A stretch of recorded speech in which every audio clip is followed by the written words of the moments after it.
My name is Carmina Rai. The day I was born was the day the world collapsed. Those that survived had to make new lives underground. Up above, there was nothing but ash and cold and death. People thought it would last forever, but without us up there, life returned. Spoiler alert, at the end of Far Cry 5, the United States gets nuked. 17 years later, the region and residents of Hope County have endured and mostly recovered from the devastation anew. The vegetation is more abundant, society has been reshaped, and there is a hell of a lot more duct tape everywhere. Everything feels new and different. Well, except for the fact that there's a ruthless, tyrannical oppression taking over everything, and it's up to you, and basically only you, to stop it. Some things never change. That's Far Cry New Dawn. Despite a few new novelties and a great mechanical twist, New Dawn feels exactly like what it is. A direct continuation of Far Cry 5. And you know, that's not inherently a bad thing. New Dawn features the same kind of forward-thinking approach to open-world exploration and progression as Far Cry 5. While main missions are mapped out for you, the discovery of side activities like enemy outposts, treasure hunts, and companion recruitment missions mostly comes from your own organic exploration. Earning perk points to improve your abilities is tied to your discovery of hidden caches and diversifying the activities you undertake. New Dawn is a more concise game, the map is smaller than Far Cry 5, and there's less curated content to discover this time around, but the emphasis is still on staying out in the world and soaking up the environment.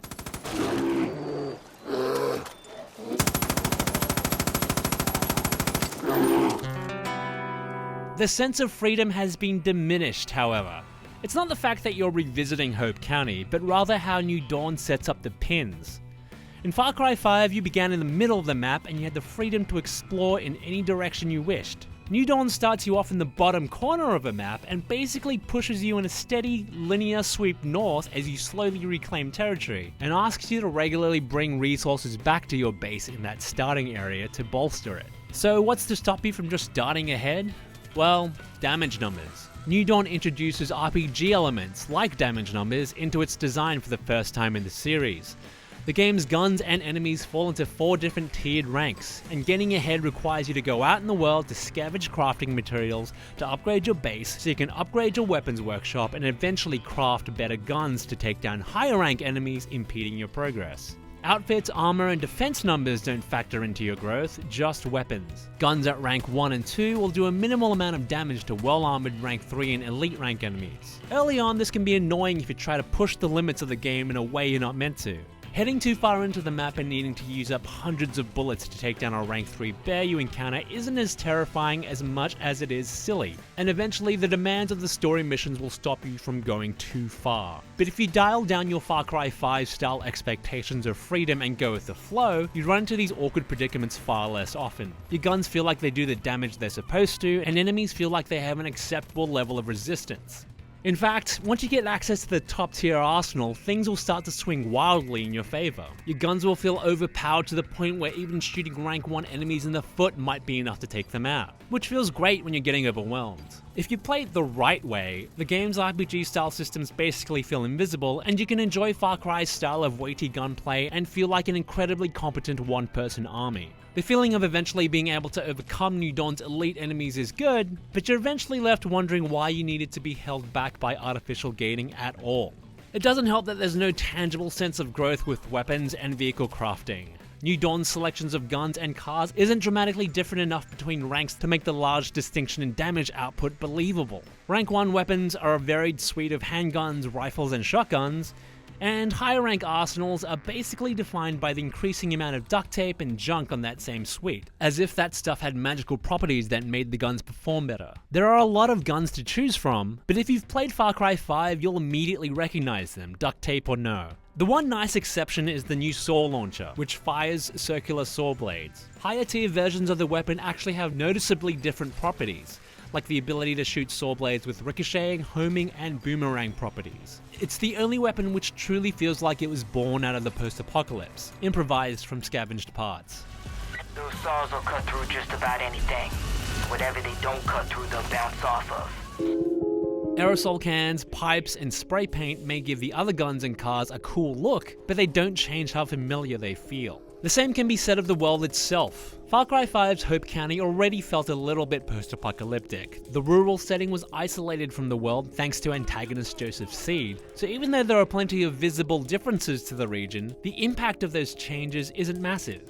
There are a few key locations that provoke some amusement in their discovery, but the strength of Far Cry's Hope County was its natural environments. The forests, the lakes, the rivers, and mountains. The conceit that the region was revegetated by a super bloom after nuclear devastation means that the vibe in New Dawn is basically identical, despite dramatic increases in upended cars and graffiti.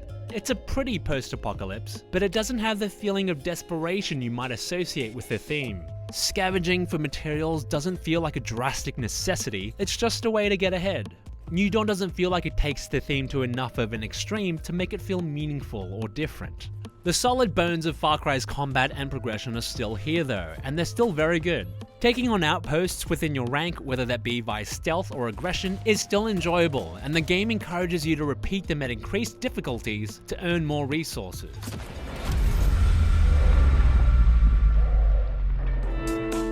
New Dawn also introduces self-contained missions called expeditions. These are large, diverse maps set outside Hope County, and they feature set pieces like a New Orleans amusement park, an aircraft carrier, and even a Splinter Cell-themed plane crash.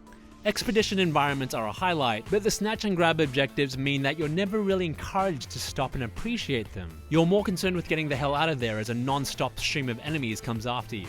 The concise nature of the game means there's a remarkable lack of time given to appreciate the characters and plot too. A few of the major characters feel like they could be interesting, the twin sister antagonists especially, but the few interactions you have with them are definitely not enough to develop them and to make you care. While the performances have gusto, key moments of pathos just feel completely unearned. Undeveloped connections to characters also exacerbate the relative mundanity of the story missions compared to the game's side and open world activities. I'm talking turret sequences, bland chases, forced melee fights, and even a slow boat ride, all of which just go on for way too long.